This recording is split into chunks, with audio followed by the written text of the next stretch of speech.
Hey, what's up guys? Greg here from Monkeypod Marketing. And if you have noticed or if you subscribe to my channel, you probably have seen over the past couple of weeks, I have released a handful of different videos profiling different use cases for Zapier from friends of mine, OG members, and other small business owners who are willing to pull back the curtain on how they use Zapier in their business.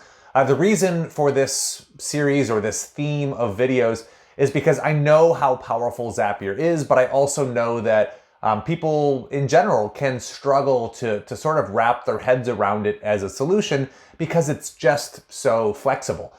So in this video, I'm gonna let a friend of mine, Ben, share a Zapier recipe that he uses for his own business and with his clients to connect Everwebinar with the Max Classic version of Keap. And Everwebinar is the sister product to Webinar Jam, and the Max Classic version of Keap is the product that used to be known as Infusionsoft. And there actually is a native integration between Everwebinar and Keap, but it's limited. It's not as robust as Ben wanted. And so I like this example of Zapier because it's not integrating two tools that couldn't otherwise be integrated. It is replacing sort of a basic or underdeveloped native integration with a more robust set of options. And you'll see how Ben uses that to his advantage here. Take it away, Ben. So this is a Zap I made to handle Everwebinar's awful Infusionsoft integration. In the new version of Everwebinar, they added an integration so that you can use your own autoresponder for sending emails. And when you connect Infusionsoft, it goes, what custom fields do you want to use? We're going to put the date here, the time here, the time zone here, except that when they send them in this completely unusable just text string, which can't be used in Infusionsoft field timers. So I had to build something, and also obviously we've got the time zone, which could be anything, but the Infusionsoft app is in this case locked to Eastern, US Eastern time.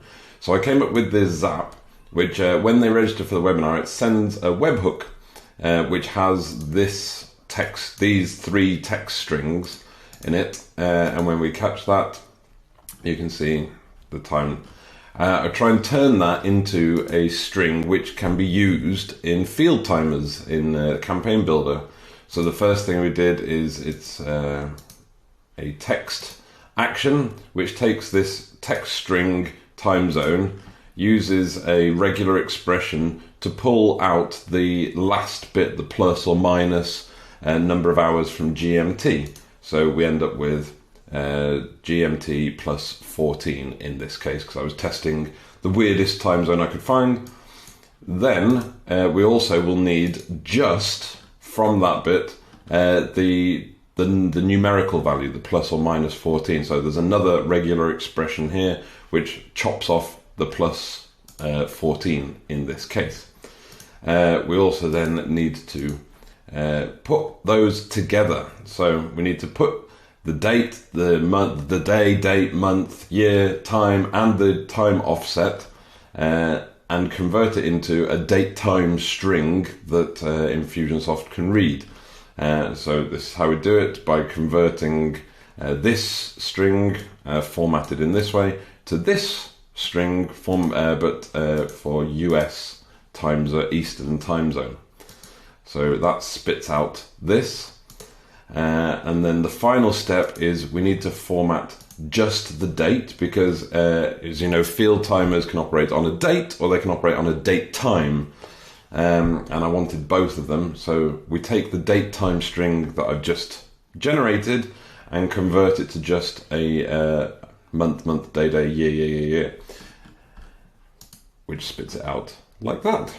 Then, using all of this, we then go to Keap and jump down to, yes, here we go. So now we put the webinar date formatted and the webinar time formatted, and also it's lowered down.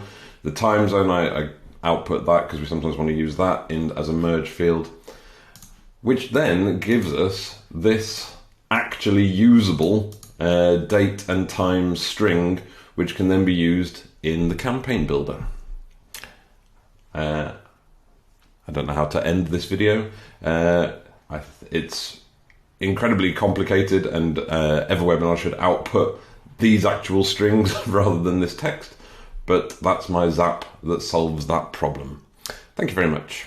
All right, guys, so as you just saw, Everwebinar can integrate directly with Keap, but that basic integration just isn't all that useful. It wasn't giving Ben the information he needed in the way that he needed it to use in his automation and follow-up. So by using Zapier, he's able to not only maintain that integration, but to modify the data in the way that it is sent to allow him to use it more intentionally in his timers or in his email copy.